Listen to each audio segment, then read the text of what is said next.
بتاع سندس وبقيت بيرسول وانت جاي ولا ايه رش ولا حاجه؟ الناموس طول الليل عمال ينقر فيه. ليه بس كده يا باشا؟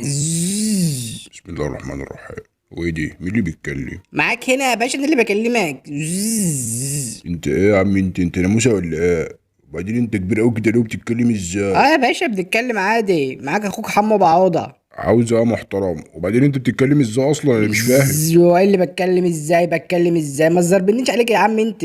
حكيم، انا اكتر حاجه ما احبهاش في حياتي الزن. روق بس يا حمو، ايه اللي مزعلك بس يا هو اخوه؟ قول ايه اللي مش مزعلنا يا باشا؟ مع احترامي ليك، يعني انت بعت المدام تجيب لنا رش عشان تبخنا بيه؟ هو انت انا ولاد ناس واحنا ولاد كلب ولا ايه؟ يا عم ما تحزقش قوي كده، قال يعني الرش بيعمل معاكوا حاجه؟ ده انتوا صحيكوا بتيجي على ايه؟ لا يا باشا، بيعمل. انا ساعات بنت خالتي مرميه في المستشفى بقالها يومين، عندها التهاب رئوي بسبب واحد شليح فرش عليها فليت. طب اعمل ايه؟ عشان بلاش رش يعني واشغل لك الصاعق ولا اعمل ايه؟ لا يا باشا بلاش بقى، مش البتاع ده الازرق اللي بينور ده. اه هو الصاعق. لا يا باشا بلاش، وحياة ابوك. اولت امبارح كده كنت في اوضه ضلمه، وراحت مراتك مشغله البتاع الازرق دوت، وكملنا عبيط يعني رحت عليه. اه انت تلاقيك كنت عايز حاجه تنور لك يعني. بالظبط كده، عايز حاجه تنور لي يا باشا، الدنيا عتمه. رحت وقفت على البتاع دوت، راح لدعني هت الدين لدعه. والله يا باشا فضلت 4 ساعات مسرق من الجعزه. ما هو غصب عننا برضه يا حمو، ما انتوا بتشفطوا دمنا. خلاص يا عم شوف لك بيت تاني يا عم لا يا وروقني. عم انا مرتاح. انا كنت من يومين عند عماد ابن جدك، خدت منه شفط الدم، كنت هشرق. الواد دمه تقيل قوي، دمه امه يلطش. ايوه ايوه، عماد دمه تقيل فعلا. لا ولسانه طويل يا باشا،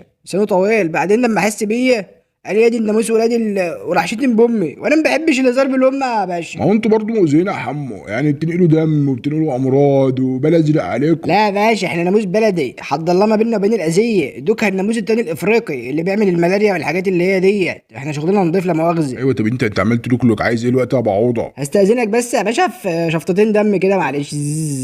لا والله يا حمو معلش لسه بتبرع بالدم. يا جدع بلاش جاف، ده نقطتين دم هيفرقوا معاك ايه؟ لا والله يا باشا ما ينفعش، اصل هيجري يا انيميا. عم هيجي لك انيميا ازاي؟ ما انت قد اللوحه اهوت. مش انا ده انت راجل ليفت قوي. الله اكبر عليك يا عم، انت هتقر على ايه؟ يا جدع ما تبقاش ايزي بقى، النهارده حني اخويا عايز اوجب معاه، هتجيب شفطتين دم بس كده اهو. هتقرص فين؟ والله يا باشا انا عندي مكانين مفضلين. يعني انا في اللي ورا القرقوشه بتاع الودن ديت بحب يجيب معايا شغل حلو. ومكاني المفضل بقى لما انت بتنام والغطا يتكشف عليك لا مؤاخذه. لا لا لا لا لا، غطا ايه وبتاع ايه؟ اوعى تعمل كده تاني. ماشي يا باشا. قال انت فصيله دمك ايه يا استاذ؟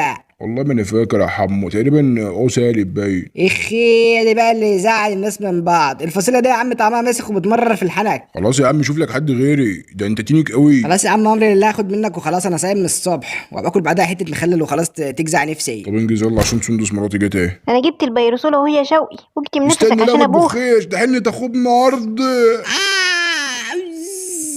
كويس انك بخيتي، ده كان ناموسه لكاكه قوي.